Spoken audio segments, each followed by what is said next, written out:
안녕하십니까. 뉴스의 이면을 파헤쳐드리는 와이타임 정세 분석의 주북일입니다.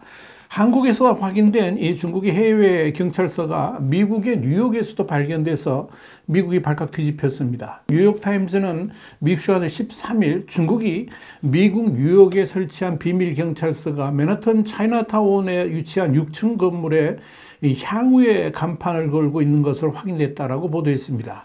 이 건물 1층에는 마라탕 간판이 붙어 있었는데 이 건물의 안내판에는 침수론, 엔지니어링 회사, 회계법인 이런 입주업체들의 이름이 쓰여 있었지만 이 중국 경찰이 사용하는 것으로 지적된 3층에는 아무런 표시가 없었습니다. 대신 이 층의 유리벽에는 중국 푸젠성의 창러 향후회를 의미하는 미국 창러 공회 이런 표시가 붙어 있는 것으로 확인됐습니다. 뉴욕타임스는 현지 소식통을 인용해서 지난해 가을 미 연방수사국 그러니까 FBI의 방첩부서가 뉴욕 브루클린 연방검찰과 함께 비밀경찰서 사무실을 압수수색했다라고 전했습니다. 앞서 브루클린 경찰은 지난해 10월 중국의 해외 도피 사범 송환 작전인 여우사냥과 관련해 가지고 미국에 거주하는 중국인과 그의 아들을 협박해서 귀국시키려고 했던 7명의 중국인 국적자들을 기소한 바 있습니다. 이를 계기로 중국의 해외 경찰서 문제가 전 세계적 관심사로 떠올랐던 겁니다.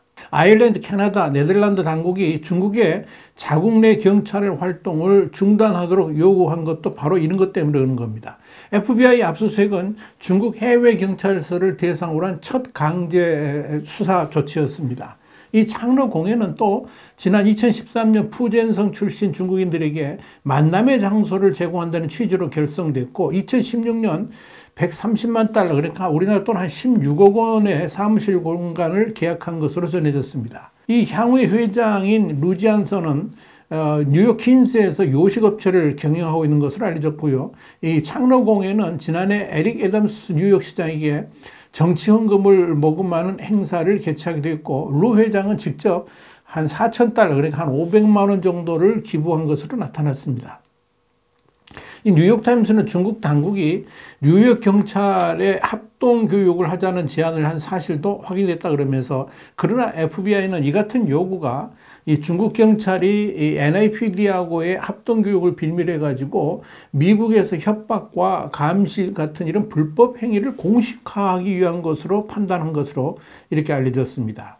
비밀 경찰서로 지목된 차이나타운의 창러 공회에 대해서 워싱턴 DC의 미국 주재 중국 대사관은 미국에 사는 중국인들을 돕기 위한 장소이고 거기서 일하는 사람들도 중국의 경찰관들이 아니다라고 반박을 했습니다. 그러나 크리스토퍼 레이 FBI 국장은 지난해 11월 상원 국토안보위원회에서 비밀경찰서 의혹에 대한 질문에 이렇게 답을 했습니다. 그 경찰서들의 존재를 알고 있다 그러면서 매우 우려하고 있다 이렇게 말을 한 바 있습니다. 또한 미국 당국은 뉴욕의 비밀경찰서가 다른 지역의 비밀경찰서하고 연결해가지고 광범위한 여우사냥에 개입했을 가능성이 있다라고 보고 있습니다. 특히 미국 내 위구르인과 티베트인 동향을 수집하고 중국 내 가족을 이용해가지고 본국행을 강제하고 있는 것으로 의심하고 있습니다. 앞서 스페인에 본부를 둔 국제인권단체인 세이브가드 디펜더스는 지난해 9월 한 보고서를 통해서 중국이 해외 21개 나라에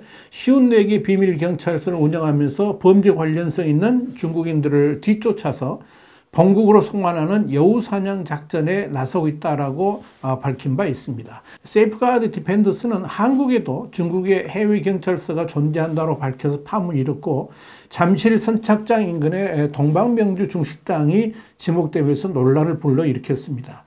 이 세이프가드 디펜더스는 미국의 경우에 뉴욕과 로스앤젤레스 등에 중국 비밀경찰서가 있다고 지목한 바 있습니다. 자, 그런데요, 이 중국의 해외 경찰서에 대해서 중국 당국은 해당 사무실들이 중국인을 돕기 위한 자발적 장소라 그러면서 경찰 업무를 하는 것이 아니라고 반박을 합니다만은 정작 중국의 관영 매체들은 중국 당국자들을 기명을 해가지고 이 내용들에 대해서 보도한 사실들이 있어서 주목을 끌고 있습니다. 실제로 관영 매체들은 해외 경찰서가 일을 잘한다 그러면서 정보를 수집하고 현지 당국자 몰래 해외 범죄를 해결한다 이런 보도까지 있었습니다. 일단 중국 국영 매체 등의 보도를 종합해 보면 푸조우, 칭텐, 난퉁, 웬저우 이런 최소 4곳의 중국 지방 당국이 일본, 이탈리아, 영국, 독일, 헝가리, 체코 같은 이런 나라들에서 수십 곳의 해외 경찰서를 설치한 것으로 확인이 됩니다.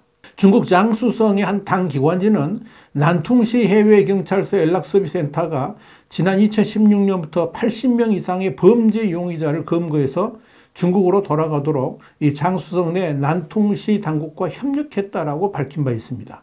또한 이번에 뉴욕타임스의 보도로 확인된 창러공에도 지난해 중국 공산당 청년당 기관지인 청년보가 푸조시가 운영하는 뉴욕의 해외경찰서가 중국인 단체인 아메리칸 장러협회 뉴욕 지부 이름을 그렇게 길게 붙였는데 이 사무실에 있다라고 자기들이 보도를 했습니다. 그러면서 알려진 건데 여기서 창러는 푸조시의 한 구역을 말하는 겁니다. 다른 해외 경찰서들은 중국 식당이나 상점 같은 이런 민간기업 주소로 돼 있었습니다. 그런데 이런 보도들은 중국의 해외 경찰서가 국제적인 화제로 떠오르면서 최근 온라인에서 다 사라졌습니다. 자, 여러분, 사실 해외에 경찰관을 파견하는 것 자체가 모두 불법은 아닙니다. 미국의 FBI도 해외에 요원을 파견하고 있습니다. 그러나 현지 정부에 신분을 알리고 미 대사관 소속으로 일을 합니다. 법 집행을 하는 경우에는 현지 당국의 허가를 받아야 됩니다. 그러나 공식적인 채널이 아니라 해당 주재국 정부에 알리지도 않고 비공식적으로 경찰 활동을 한다 그러면 이건 문제가 되는 거죠. 불법이죠. 중국 외교부는 해외의 비난에 대해서 거의 대응을 하고 있지 않습니다만은 이 중국 당국이 자신들의 해외 주재 및 정보 수집을 공식 성명과 관영 매체 보도로 자랑을 해왔다는 데 문제가 있습니다. 그런데 그런 보도 내용들을 보면 다 불법들입니다. 중국의 칭텐 선정국이 운영하는 한 신문은 중국 여성이 부다페스트에서 돈을 도난당한 사건을 보도했습니다. 그런데 그 여성은 현지 경찰 당국에 신고하지 않고 현재 중국 해외 경찰서에 도움을 요청했습니다.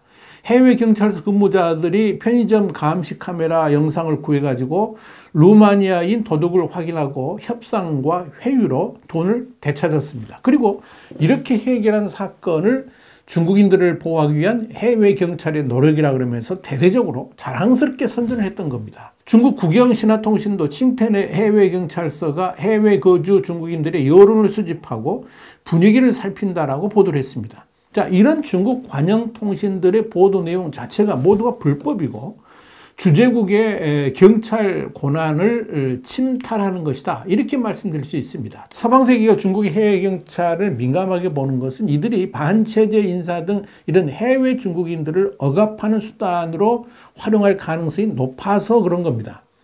중국 당국자들이 해외 도피자를 추적해서 귀국하도록 압박하는 이 여우 사냥 작전이 대표적인 사례죠. 사실 미국에서 이 FBI에 의한 압수수색도 미 법무부가 여우 사냥 작전을 추적하는 과정의 일환으로 진행된 것이었습니다. 자, 이런 관점에서 레이 FBI 국장은 이 여우 사냥 작전과 관련해 가지고 이들을 기소한 다음에 뭐라고 그랬냐면 중국이 우리나라에서 불법적으로 활동하면서 미국인들을 굴복시키는 게 매우 화나는 일이다. 이렇게 말을 했습니다. 중국 정부는 위그린과 티베트인 등 소수민족과 가족들을 감시하고 탄압하고 있습니다. 인권단체들은 이 해외 경찰서가 그 본거지라고 우려를 합니다.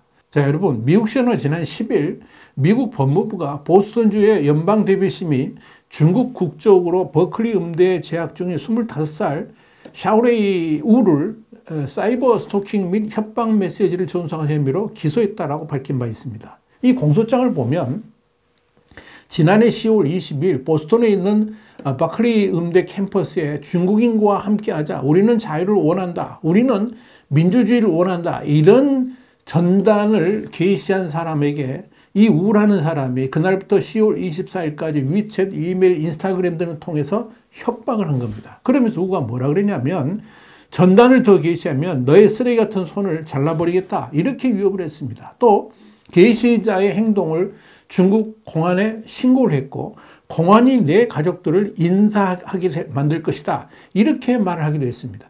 여기서 우가 중국 공안에 신고했다는 것이 바로 중국의 해외 경찰서를 지칭하는 것으로 보입니다. 자, 중국은 도대체 왜 이런 짓을 할까요?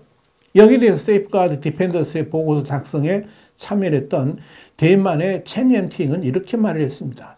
중국 정부가 범국가적 해외 경찰을 확대하려 한다 그러면서 중국인들에게 중국 정부가 해외에서도 힘을 쓸 수가 있음을 보여주는 것으로 해외에 나가더라도 우리 소나기를 벗어날 수 없다. 이걸 강조하려는 것이다. 이렇게 말을 했습니다. 중국 인민들을 향한 철저한 감시 체계가 전 세계로 뻗어나가고 있다는 것을 여실히 보여주는 겁니다. 이것이 중국의 현실입니다. 와이타임 정세 분석이었습니다. 감사합니다.